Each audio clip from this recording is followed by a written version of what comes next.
Un tiempo estuve perdido en el vicio del alcohol.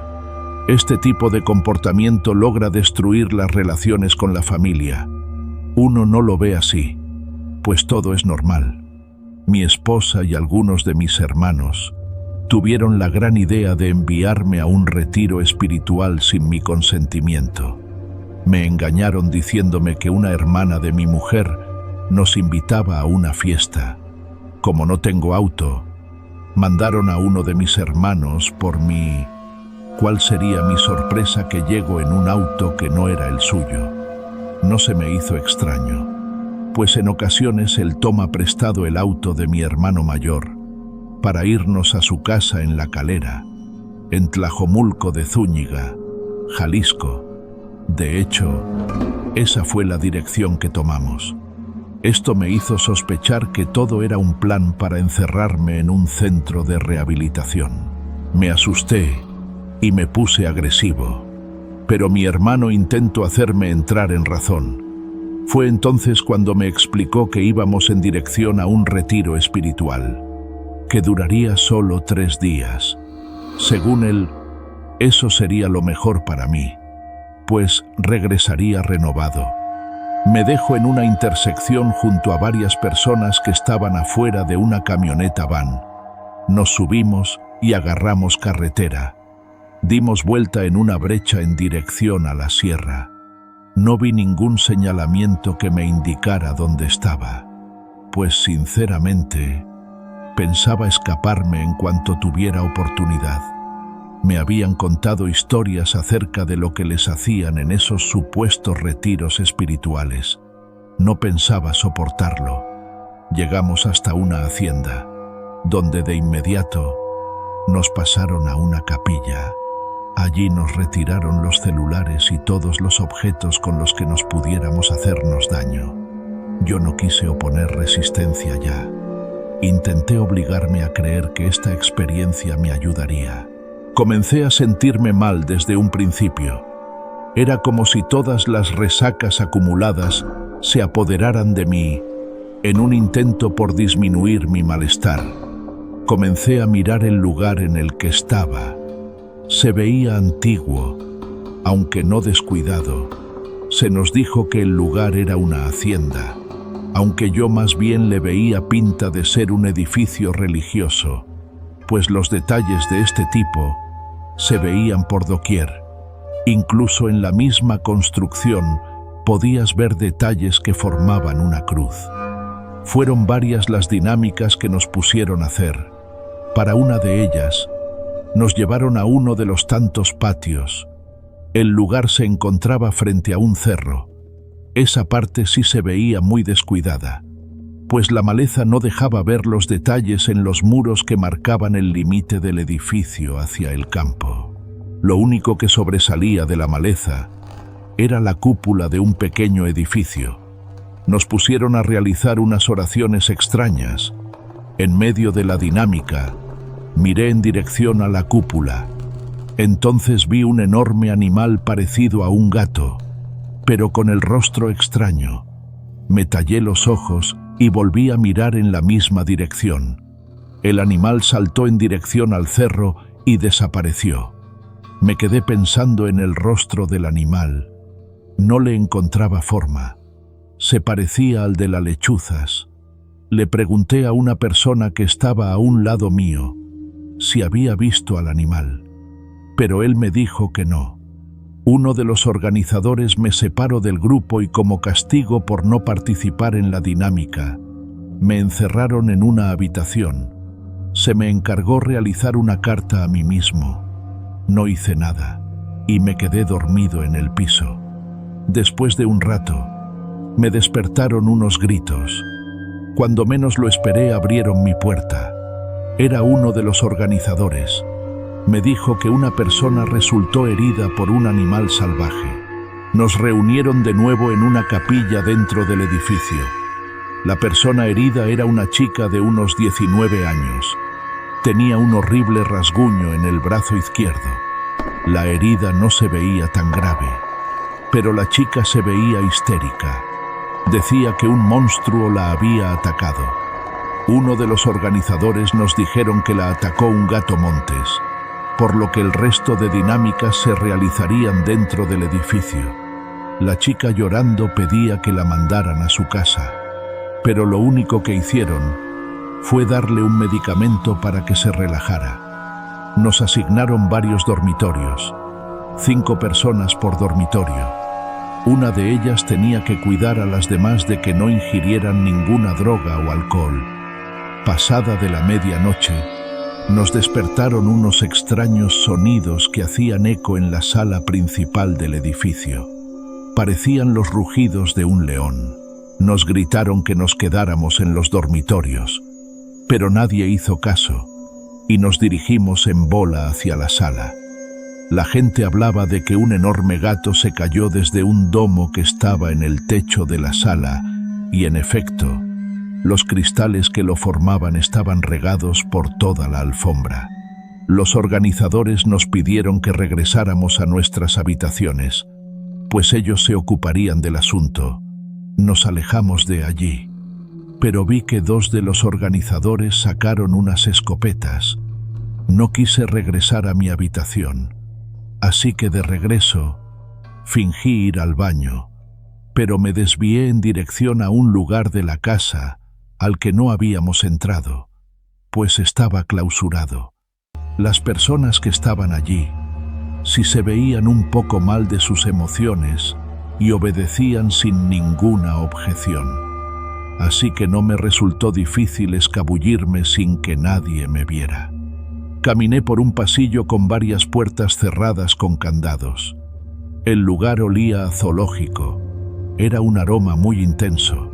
Recorrí todo el pasillo hasta llegar a una puerta de madera. En eso escuché algunos pasos y las voces de los organizadores. No vi dónde podía esconderme, y lo único que se me ocurrió fue intentar abrir la puerta, la cual no creí estuviera sin llave. ¿Cuál sería mi sorpresa? Que apenas di el primer giro a la perilla de la puerta, ésta se abrió como si nada. Creí que detrás de esa puerta habría otra habitación, pero no. Salí directamente a un jardín. Me escondí detrás de 2 macetas enormes. Segundos después se encendían unas luces. Escuché de nuevo las voces de los organizadores. Me cubrí la boca para que no me escucharan. Entonces lo volví a ver. El enorme gato con cara de lechuza estaba a unos cuantos metros de mí. Ahora sabía perfectamente que no era una alucinación, pues estaba completamente sobrio. Escuché a uno de los organizadores gritar que ese animal era un nahual, y enseguida se escucharon 2 tiros. Yo creí que me darían a mí, pues pude escuchar las balas justo a un lado de mis oídos. Me dio un ataque de pánico y salí de mi escondite. Los organizadores me gritaron que me alejara del nahual. Corrí en dirección hacia ellos. Después miré de nuevo al animal. Le habían dado en una pata y en lugar de querer atacarnos, se escondía entre 2 plantas. El animal lloraba como lo haría un ser humano y no como lo debería hacer un animal. Me gritaron que me regresara a mi habitación, pero no les obedecí. Quería ver al animal más de cerca. No me importaba si me atacaba. Poco a poco me fui acercando detrás de los 2 hombres que traían las armas. La cara del animal había cambiado. Les puedo jurar a que sus ojos eran humanos y me reflejaban dolor.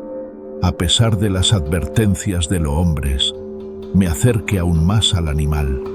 Cuando menos lo esperé, me soltó un zarpazo. En eso me agarraron de la camisa y me jalaron para atrás. En eso volvieron a disparar.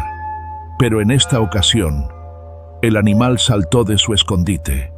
Lo que pasó después es lo más extraño de todo, y si no fuera porque fuimos varios los testigos, aún tendría dudas. El animal tomó una silueta humana y se escabulló en medio de la noche. Esa transformación asustó mucho a los hombres de las armas, que en lugar de salir en busca de la extraña criatura, prefirieron volver a entrar en la casa. Una vez adentro, Los organizadores le dijeron a todos que nos devolveríamos en la mañana. Yo me quedé platicando con uno de los hombres que le dispararon a la criatura. Él me dijo que esas criaturas no pertenecían a este mundo. Quizás en un principio sí fue un hombre, pero que fue consumido por la oscuridad de la brujería. Y el motivo del que estuviera rondando por allí se debería a que estaba cazando a uno de nosotros, motivo por el que no se iban a arriesgar a pasar una noche más. Por eso nos iríamos apenas amaneciera. Regresé a casa y yo mismo ingresé a una clínica especializada en adicciones. Hasta la fecha no he vuelto a beber, ni he vuelto a participar en algún retiro espiritual.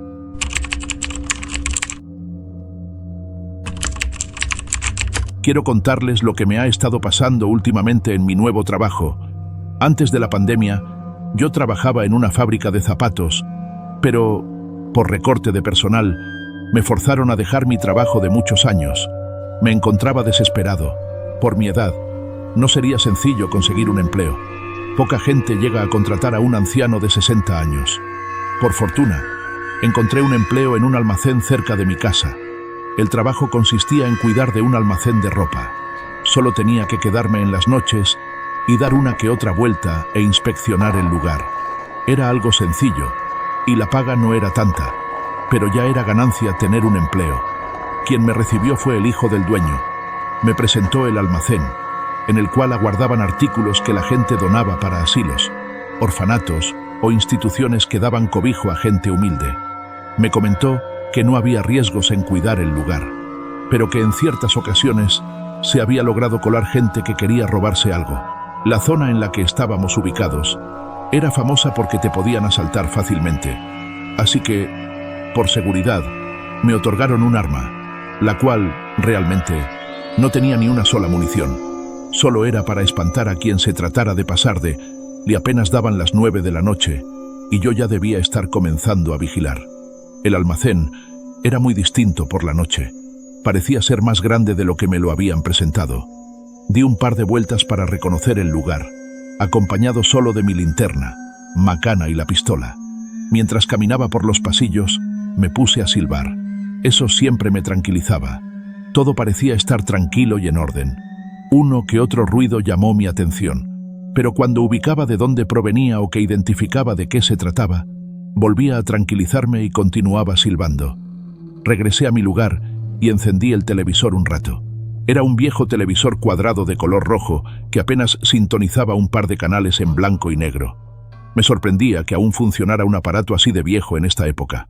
Siendo la primera noche que hacía este tipo de trabajo, me entró mucho sueño. No paraba de cabecear, así que me levanté para estirarme un poco y despertarme.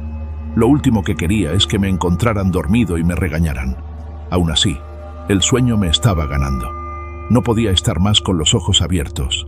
En eso recordé que había una cafetera en una mesa del lobby, así que fui a prepararme una taza. Y entonces las cosas comenzaron a suceder. Escuché el silbido de una persona.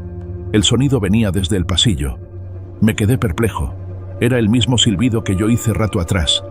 Tomé la linterna y la pistola. Me acerqué al lugar para interceptar a la persona que estaba silbando y, al momento de asomarme para sorprenderlo, no había nadie. Sin embargo, el sonido del silbido pasó a través de mí. Una corriente helada recorrió mi cuerpo que hizo que me estremeciera. No le hallaba explicación a lo que me acababa de ocurrir. Aunque el silbido había cesado, decidí regresar a mi estación para revisar las cámaras. Por si encontraba algo, encendí la cámara, la cual solo vigilaba una parte del almacén. Todo parecía estar en su lugar, todo tranquilo. Me quedé observando el monitor solo para dejar pasar el rato, pero el sueño volvió a mí. Empecé a cabecear. Mis párpados se sentían muy pesados y, en un pestañeo, pude ver algo en el monitor. Me fijé detenidamente y pude notar que en el pasillo había aparecido un niño, no más de 10 años y de piel muy blanca. Sus ojos eran brillantes, parecían ser 2 faros en la oscuridad. Miro de un lado a otro. Parecía que buscaba algo y de pronto miro hacia la cámara. Se había dado cuenta de mi presencia. Desapareció tan rápido como apareció. Al principio, pensé que se había metido alguien, pero cuando desapareció, me di cuenta de que se trataba de otra cosa. Me lo pensé 2 veces antes de aventurarme a ver qué era lo que estaba ocurriendo. Dentro de mí estaba aterrado, pero no podía dejar que pasara algo por miedoso y que me corrieran en mi primer día. No sé de dónde tomé valor y me dispuse a ir. Cada paso que daba estaba lleno de agonía. No quería toparme con algo de repente. Trataba de pensar en mis padres, en mis hermanos, en distraer la mente en otra cosa, pero era mucho el temor que sentía como para despejarme con otros pensamientos. Antes de que llegara al sitio donde había visto al niño, me encontré con una habitación cerrada. En la puerta tenía una pequeña ventanita cuadrada por la cual se podía ver su interior. El hijo del patrón me había comentado que esa habitación estaba cerrada desde hace tiempo y solo guardaban allí ropa. Justo cuando pasé a su lado, escuché que alguien golpeó fuertemente. Me detuve en seco. No sabía si lo que escuché fue producto de mi imaginación o si realmente pasó. Me acerqué lentamente y apunté la linterna hacia la ventanita. No se veía nada anormal o fuera de lo ordinario. Me quedé allí por unos segundos más y cuando di un paso hacia atrás, el rostro de una persona apareció de la nada. Me veía atentamente. A mí me había asustado, por lo que tardé en reaccionar. Saqué el arma y le pedí que saliera de esa habitación. Parecía ser una mujer, aunque con la poca luz que había, no podía distinguirla claramente. Le volví a pedir que saliera o, de otro modo, tendría que usar la fuerza. Entonces, la mujer se alejó de la ventanita. Era como si se hubiera desvanecido entre las sombras. Me quedé en silencio por un momento y me acerqué nuevamente para ver por dentro y, justo cuando puse mi rostro para mirar, nuevamente apareció ella ante mí. Abrió la boca como si estuviera gritándome con fuerza, pero no lograba escucharla. Yo me alejé rápidamente y ella se volvió a desvanecer. Me quedé allí por un largo rato. Estaba congelado del miedo, pero a su vez temblaba. Al cabo de unos minutos, recuperé mi movilidad y me dispuse a ir a la otra parte del almacén, cuando escuché claramente la voz de una mujer que me decía en un susurro: «Estas son mis cosas». Mi corazón latía a 1000 por hora y no podía evitar sentir un escalofrío recorriéndome la espalda. Esta situación estaba lejos de ser algo normal. Estaba lidiando con algo que no podía explicar y que no tenía que afrontar. No podía creer lo que estaba sucediendo. Pensé que estaba soñando o que mi mente estaba jugando trucos por el agotamiento de esa noche. Nuevamente comenzaron a golpear la puerta. Tuve que regresar huyendo. Decidí que lo mejor sería salir de allí. Quizás estar un rato fuera me ayudaría a aclarar la mente y mis ideas. Pero, cuando me dirigí hacia la puerta, las luces del almacén comenzaron a parpadear hasta apagarse por completo. Se escuchó un fuerte golpe de mí. Me giré rápidamente, pero no había nada. Estaba seguro de que no había viento ni nada que pudiera hacer ese ruido. Levanté la linterna en busca de algo, deseando en verdad no encontrarme con alguien parado justo delante de mí. Empezaba a arrepentirme de haber tomado este trabajo, pero no podía simplemente marcharme. No tenía a dónde ir y, además, si dejaba el almacén desprotegido, podían echarme la culpa si algo pasaba. Así que, con un nudo en la garganta y el corazón latiendo con fuerza, decidí enfrentarme a lo que estuviera ocurriendo. Le grité que se fuera de allí, que si se trataba de una bruja, demonio o chaneque se fuera. Fue entonces cuando recordé algo que me había enseñado mi difunto abuelo de cuando era pequeño. Mis abuelos vivían en un rancho a las afueras de la ciudad. Yo seguido acompañaba a mi abuelo a revisar a los alrededores antes de acostarnos. Él siempre ponía trampas para los chaneques. Me decía que eran seres reales y se creían dueños de la casa. Normalmente toman la apariencia de un niño e intentan hacerte perder la cabeza. Y lo que menos les gustaba era la sal. Mi abuelo colocaba cubitos de queso rellenos de sal en diferentes lugares del rancho. Después de eso nos esperábamos a que alguno cayera. Yo recuerdo haber visto uno que otro, pero de lejos. Los veía huir mientras que mi abuelo les disparaba desde lejos y jamás volvían. Me acerqué a mi base y saqué mi mochila, donde tenía mi comida. Yo había traído un poco de sal en una bolsita, así que armé unas cuantas bolitas de carne de mi cena, a las cuales les puse la mayor cantidad de sal posible. Ahora solo tocaba la parte más difícil, ir a colocarlas. Pensé que quizás esa sería la solución, pero aunque no sabía si me estaba enfrentando contra un chaneque u otra cosa, tenía que intentarlo. Regresé a la habitación donde había visto a la mujer. Noté entonces que la puerta estaba entreabierta. Me acerqué lentamente y, Antes de que pudiera asomarme, la puerta se cerró violentamente, causándome un gran susto. Al mirar a través de la pequeña ventanita de la puerta, no vi nada. Todo estaba en orden. Las ropas estaban apiladas y no había señales de la mujer. Caminé un poco más y llegué a la zona donde había visto al niño en la cámara. Allí no había nada tampoco, ni rastros del niño, ni del extraño silbido que había escuchado antes. Todo estaba silencioso, tanto que podía escuchar mis propios latidos. Puse otras 2 bolitas de carne sobre la mesa donde había visto al niño. De repente, una voz fría y grave me sobresaltó. Volví la cabeza y allí estaba. La mujer que había visto en la habitación estaba flotando en el aire. Su rostro era pálido y sus ojos oscuros me miraban fijamente. En su mano sostenía lo que parecía ser un trapo. Parecía muy desgastado. «Estas son mis cosas», repitió la mujer con la misma voz que había escuchado antes. Estaba paralizado de miedo. No podía moverme ni hablar. La mujer me miró durante un par de segundos que se sintieron como una eternidad. Y luego, sin decir nada más, se desvaneció. Sin lugar a dudas, esa no era una chaneque. Estaba enfrentándome a un ser sobrenatural, un fantasma, como dicen en las historias. La tensión y el miedo me impedían pensar con claridad, pero sabía que tenía que hacer algo. No podía simplemente huir. Tomé un respiro profundo e intenté calmar mis nervios. Recordé que mi abuelo, además de enseñarme sobre los chaneques, también me contó historias sobre espíritus y cómo tratar con ellos. Me dijo que a menudo los espíritus están ligados al mundo físico debido a algo que no pueden dejar atrás, algo que los hace permanecer aquí. No podía quedarme más allí, así que regresé a mi base a pensar qué tenía que hacer. Todo estaba oscuro, así que tenía que cuidar de la entrada. Me quedé allí unos minutos cuando de pronto la luz regresó. Me sentí tan bien que solo quedaba esperar a que mi idea se solucionara. Entonces lo vi. El niño volvió a aparecer en la puerta. Se agachó para tomar algo del piso. Se trataba de uno de mis señuelos. Se lo echó a la boca e inmediatamente comenzó a sacudirse del horrible sabor. Y así como apareció terminó desapareciendo, el cual ya no he visto otra vez en el almacén. Ya solo quedaba lidiar con espíritu. Si este espíritu era la mujer a la que pertenecían esas cosas, se me ocurrió que tal vez si le mostraba que respetaba sus pertenencias y las cuidaba, podría encontrar la paz y desaparecer. Fui de nueva cuenta a la habitación. La puerta estaba abierta.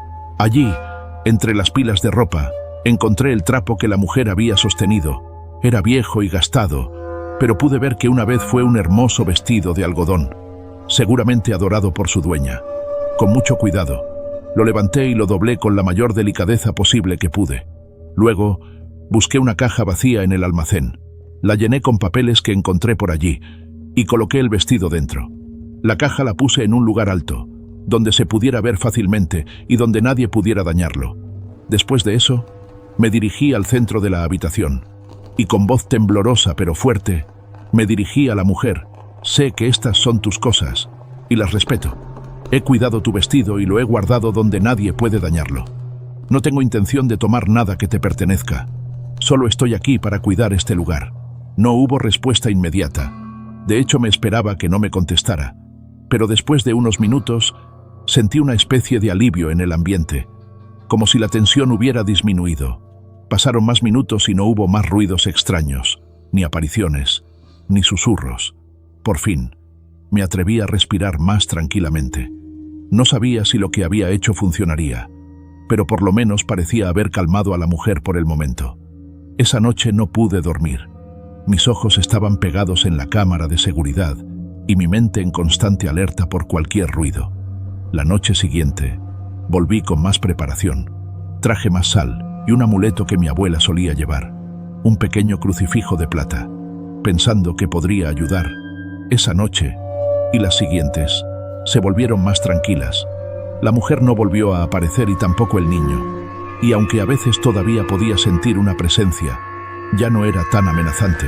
Parecía que mi acción había funcionado, y aunque no podía estar completamente seguro de ello, me sentía ahora más seguro. Afortunadamente continúo en este trabajo. El patrón me ha dado la oportunidad de mejorar un poco la base, desde una mejor televisión, más cámaras e incluso mi propia cafetera. Aunque ya no se han presentado situaciones anormales como antes, he de aceptar que de repente, cuando llega un nuevo cargamento de cosas, Puedo escuchar ruidos, ya sea de niños o de gente hablando. Quisiera contarles una serie de experiencias que nos pasó a unos primos de mi esposa y a mí también. No fue en las mismas fechas, pero todos consideramos que si existe una relación entre una y otra, de antemano me gustaría asegurarles que esto que les contaré cuenta con el consentimiento de la familia y que, si ellos llegan a escuchar el relato, se cuenta con el consentimiento de todos. No diré apellidos o nombres, y si lo hago serán algunos ficticios. Aún así, las experiencias que se vivieron serán fácilmente reconocibles para los involucrados. Sin más, he aquí lo que nos sucedió hace algunos años y un mes atrás. La familia de mi esposa es muy unida. Me ha tocado ver una grata relación entre todos. Y particularmente puedo asegurarles que esta unión es bien fundamentada por los abuelos. Yo jamás he escuchado o visto en mi vida una relación tan unida de los abuelos de mi esposa. Don Julián y doña Epifanía siempre estaban muy juntos. Nunca se separaba uno del otro. Si don Julián iba a la tienda, allá iba doña Epifanía detrás de él. ¿Qué? Si doña Epifanía se iba a misa, a pesar de que a don Julián no le gustaba ir, allá iba él atrás de ella. Era realmente una relación muy bonita. Asimismo, toda la familia ayudaba a cuidarles, ya sea haciéndoles de comer o llevarlos al médico. Pero siempre fueron ellos dos. Vivían en una casa mediana, suficiente para ellos y adecuada para recibir algunas visitas. Los nietos eran los que más llegaban en fines de semana, y cuando menos lo esperábamos, toda la familia se había reunido en la casa de los abuelos. Siendo honesto, era una relación familiar perfecta, única en su tipo, y lo mejor que a mí me pudo haber pasado. Pero las cosas cambian, y no siempre son para bien. Fue doloroso saber que esa ocasión doña Epifanía no podría seguir a su marido a donde se dirigía esta vez. Ella se sentía culpable de lo sucedido, ya que desde un principio le pidió a su marido que arreglara la antena. Desde ese día, tanto sus hijos y nietos de doña Epifanía se organizaron para cuidarla. Pero fue desde aquí que hubo muchos que pasaron por casos muy especiales en la casa de la abuela. Martín, uno de los mayores nietos de todos, fue de los primeros de cuidar de la abuela, y un día, mientras que ambos estaban mirando la televisión, se percató que la abuela se había quedado dormida allí sentada. Martín buscó rápidamente una cobija en la otra habitación y de reojo observó que la abuela ya estaba caminando y parecía ser que se dirigía a la otra habitación.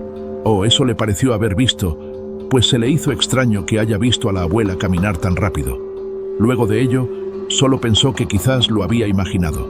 Buscó una cobija, pero no encontraba más que sábanas.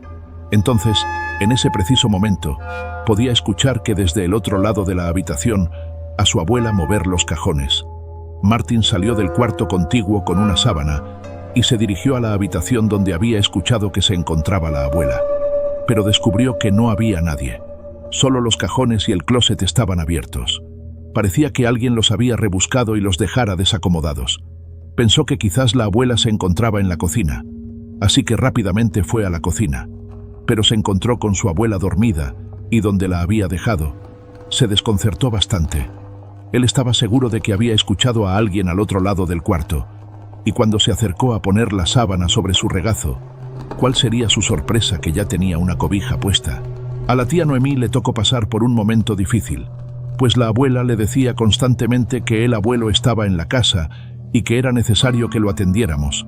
Pero por más que le repetía a la abuela que el abuelo había muerto a doña Epifanía, la mirada se le perdía en una suma depresión, y lo que la volvía a reanimar era ver la televisión en la sala. Una tarde, que por cierto estaba lloviendo, a la tía Noemí se le ocurrió prepararle una avena a su madre. Desde la cocina podía escuchar la televisión, y con estirarse lo suficiente, podía ver a la abuela sentada sobre su sillón. Entonces, escucho el andar típico de mi abuela, el cual era muy parecido al arrastrar de los zapatos, y se escuchaba que se dirigía a la cocina. La tía Noemí le dijo sin voltear a ver a la abuela que no fuera tan impaciente, pues la avena ya casi estaba lista, cuando escucho que detrás suyo, alguien con la voz muy parecida a la del abuelo don Julián que le decía: «A mí no me gusta la avena». La tía Noemí nos ha contado que en cuanto reconoció la voz de su papá, dejó caer las cosas y se dio la media vuelta, pero detrás suyo no había nadie. Más aún, por extraño que pareciera ella, sentía la presencia de alguien más en la cocina. Pero no fue todo lo que percibió, pues en ese momento, a un lado del refrigerador, precisamente en la puerta que daba al patio. Sobre los cristales de la misma, se podía apreciar que uno de ellos se empañaba. Pareciera ser que alguien le respiraba a un lado de él. La tía Noemí no quiso quedarse con las ganas y preguntó al vacío: «Papá, ¿eres tú?». Después el vidrio dejó de estar empañado. En cierto modo se comenzó a hablar en la familia que el espíritu del abuelo estaba aún rondando en la casa. Se decía que en ocasiones a mitad de la noche se escuchaba cuando alguien caminaba en los pasillos de la casa, asegurándose que las puertas estuvieran cerradas. Esto era algo que acostumbraba a hacer don Julián cuando todos estaban dormidos. Pero lo que más preocupó a la familia fue cuando se encontraron a la abuela llorando sin control alguno. Su hijo Bernardo, el mayor de todos, llegó tarde para cuidar de ella, y al abrir la puerta se encontró a la abuela en la esquina del comedor llorando. Por más que intentó, no podía tranquilizarla. Tuvo que hablarle a la tía Noemí para que le ayudara. Un par de horas después ella les comentó que estaba sentada en el sillón de la sala y escuchó que alguien se acercaba. Pensó que se trataba de Bernardo y le habló por su nombre. Fue cuando se percató que alguien se asomaba lentamente del pasillo, para mostrarse por fin, dejando ver que se trataba del abuelo, quien le decía a la abuela vieja: «Ya quedó la antena», y en sus manos estaba sosteniendo el pedazo de antena que se había caído. Era obvio que aún tenía mucho remordimiento la señora. Decidieron llevarla con un psicólogo para que le ayudara. Sin embargo, la tía Noemí mencionó que quizás era solo cuestión de hablar con el espíritu de su padre para que los dejara descansar. Se consiguieron la ayuda de una médium, quien mencionaba que ella podía conectar con el mundo de los espíritus. Siendo honesto, creo que a muchos esto les pareció exagerado, pues mencionaban que no era necesario malgastar el dinero. Aún así, fue contratada esta mujer. Desafortunadamente no tengo mucha información al respecto de lo que sucedió el día en hicieron la sesión espiritista en la casa de los abuelos. Yo llegué a la familia un par de años después, pero lo que sí nos contaron fue que lograron hacer contacto con el padre de todos y le pidieron que ya descansara en paz, pero que la respuesta que les había dado la médium fue lo que más les desconcertó, la cual fue la siguiente: «No estoy solo por mi mujer, sino para aquellos que le seguirán antes de que ella se vaya. Suelo ser algo creyente de este tipo de sucesos, y desafortunadamente, las palabras del espíritu del abuelo han permanecido en mi cabeza todos estos años, después de que ha pasado algo desafortunado. Al pasar de los años, perdimos al primo Juan Carlos, que trató de frustrar un asalto en una tienda de autoservicio. El tío Bernardo perdió la vida después de luchar contra el cáncer. La tía Magdalena, quien era la menor de todos, falleció en su cama. No despertó al día siguiente. Y años más tarde, mi propio hijo. Lo que más nos llamó la atención fue que conforme sucedían estos decesos en la familia, a la abuela le sucedía algo. Su memoria comenzó a fallar con el tiempo a tal grado de ya no reconocernos. Hasta hace un par de meses nos avisaron que ya estaba falleciendo. No sé si han tenido la oportunidad de despedirse de algún familiar antes de morir, pero puedo decirles a aquellos que han tenido esa oportunidad, es algo que jamás olvidarán. Nos avisaron una tarde que la abuela se encontraba muy mal. Su oxigenación era muy débil y casi no respondía. Mi esposa me dijo que quería ir a verla, a lo que accedí inmediatamente y fuimos a la casa. Allí me encontré solo con las tías y primas de mi esposa. Pensé que era un momento más que nada familiar, así que me retiré hasta que me avisaran que ya podía pasar por mi esposa. Esa noche fui a dar la vuelta al parque. Me quedé sentado revisando mi celular y perdiendo el tiempo un rato, hasta que recibí una llamada, donde la voz de un hombre me decía: «Ya puedes venir por ella», y me colgó. Me imaginé que se trataba del tío Carlos, quien tenía el timbre de voz muy tosco, pero reconocible. Así que me levanté y me dirigí hacia la casa. Cuando llegué, mi esposa me abrió la puerta. Ella se encontraba llorando. Al verla en ese estado le comenté que el tío Carlos me había marcado para que ya nos fuéramos. Pero si aún no estaba lista no importaba. Regresaba más tarde. Pero ella se veía desconcertada. Me comentó que nadie había llegado después de que yo me fui, y que solo en la casa estaban aún sus tías y sus primas. Ningún hombre en la casa. Esto me desubicó totalmente. Yo estaba seguro de que había escuchado la voz de un hombre, pero eso ya no importaba. La abuela ya había fallecido hace unos minutos. No pretendo contarles todo lo que pasó durante el proceso de duelo, o lo que platicaban entre todos los hijos de doña Julia. Pero sí quisiera comentarles algo que platicamos mi esposa y yo un par de días después del funeral. Ella me comentó que, durante los últimos minutos de vida de la abuela, agarró mucha energía o quizás la última que tenía, pues se le veía contenta. De hecho, llegaron a pensar que ya se sentía mejor, pero lo que decía era lo que más desconcertaba. Ella mencionaba que su hijo Bernardo y Magdalena estaban allí saludándola y que con ellos el primo Juan Carlos, y que al último se asomó del pasillo don Julián. A los pocos minutos, ella falleció con una sonrisa en el rostro. Nos preguntamos varias veces si la llamada que yo recibí se pudo haber tratado de don Julián. Quiero pensar y creer que sí fue así, y que en cierto modo él siempre ha estado allí velando por toda la familia. Ahora que la muerte ya los unió, no sé si aún esté esperando por los demás que aún estamos por alcanzarlos.